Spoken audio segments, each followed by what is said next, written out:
Nasiro ulama sufi, yaitu Hatim Al-Asam, nama beliau, pernah mengatakan,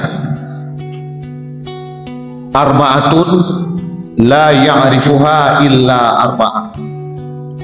Ada 4 perkara yang tidak diketahui nilai dan harga 4 perkara tersebut kecuali oleh 4 golongan manusia.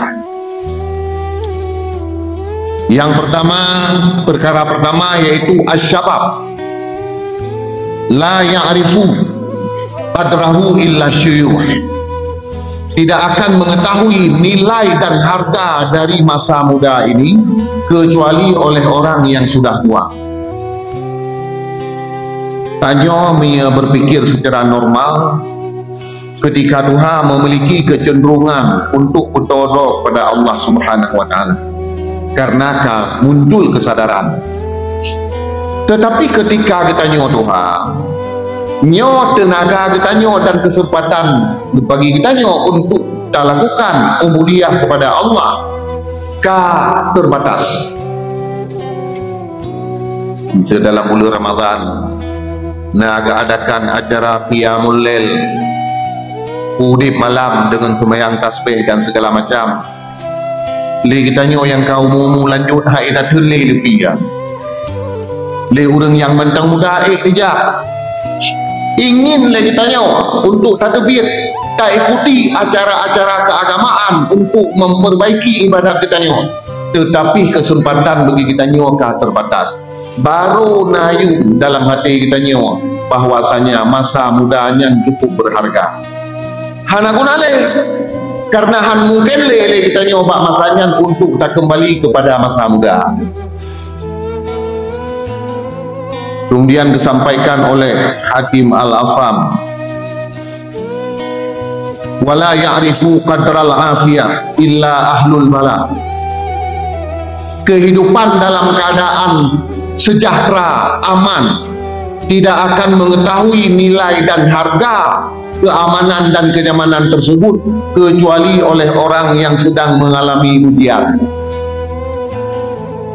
Hudib kita nyo dalam keadaan nanggro aman, damita rezeki mudah, daya ibadat hana hambatan sapu, nyo han akan ditudung nilai dan harga atanyo kecuali le orang yang tengah bebi bala atau diuji oleh Allah Subhanahu wa taala. Lagi jenuh oleh kita nyo, alhamdulillah kehidupan dalam keadaan aman, nyaman. Coba kita nyo untuk merenung kembali bagaimana situasi kehidupan kita pada saat pemberlakuan darurat militer padung-padung Tunian Kauliko. Sakit ada di tengah malam, tak ada minta ubat kena nukudai birin handa jejak. Kemudian tak nak lakukan ibadat, na pembatasan. Terus buat kegiatan-kegiatan keagamaan, nah yang terpaksa terbatalkan gara-gara situasi keamanan yang hanya mendukung. Yang baru tingkatnya, coba bayangkan nanggro-nanggro yang kita diuji oleh Allah Subhanahu wa taala.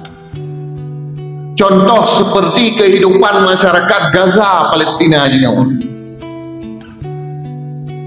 Di ilahnya le kafe Israel, hana tentu bayangkan, truk bak ia diblokir, diputus saluran ia, sehingga orang inang yang mengalami menstruasi, begitu terputus menstruasi, hana ia untuk kemana, hana ia untuk giro, kiban kehidupan, untuk melakukan ibadat yang paling utama kepada Allah Subhanahu wa taala yang lepas. Badan mayung matanya nyentuh bak orang-orang yang tengah diberi ujian oleh Allah Subhanahu wa taala. Bertanya yang tengah aman, tengah tahu dia dalam keadaan nyaman, seolah-olah biasa mentang-mentangnya. Yang kedua sampaikan oleh Hatim Al-Asam, wala ya'rifu qadra sihah illal marba. Nilai dan harga daripada kesehatan itu tidak diketahui dan dimengerti kecuali oleh orang yang sedang mengalami sakit. Orang mati gebi sakit ya Allah Subhanahu wa taala hana yumli peg, hana yumli kekayaan yang tamiliki.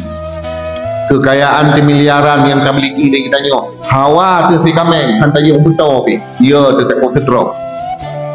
Hawa tu makanan mameh yang lebih hanta yo betul karena kai pegahi doktor kita nyo pula. Puan yang hawa hanya dapat yo oleh ben tu cukup dah. Baru meriuk bak kita nyo. Kesehatan itu cukup berharga. Dan paju timpan hantar je paju dia takut mesangkut ego palsu nak timpannya nanti urusan mentah cukup le terbatas. Dan yang terakhir disampaikan oleh Hatim Al-Asam, wala ya'rifu qadral hayah illal mauta, tidak mengetahui nilai dan harga kehidupan itu kecuali oleh orang yang telah meninggal.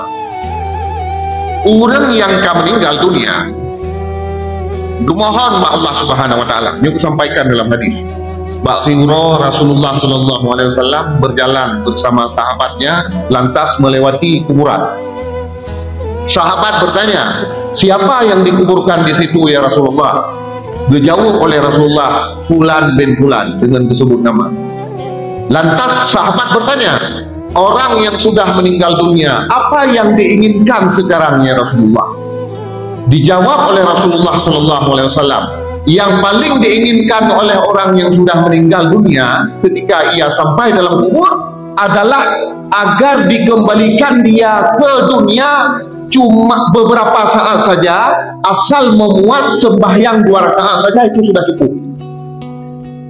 Sehingga oleh Rasulullah, orang yang meninggal dunia diinginkan liganya agar bergepu deplam oleh Allah Ta'ala baterai dan ukuran merumpak semayang 2 rakaat mentang 5 minit mentang udep kaji kan berpegah oleh Rasulullah sembahyang 2 rakaat bagi orang yang akan meninggal dunia andai kata gepu dep oleh Allah itu lebih berharga dari dunia dan seisinya.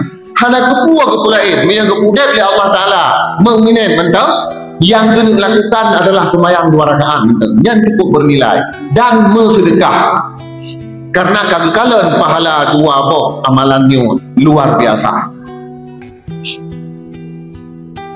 sebagaimana yang disampaikan dalam ayat yang lain, wa anfiqu mimma razaqnakum min qabli ayyatiya ahadukumul maut fayaqula rabbi laula akhartani ila ajalin qarib fa'asaddaqa wa akum minas salihin.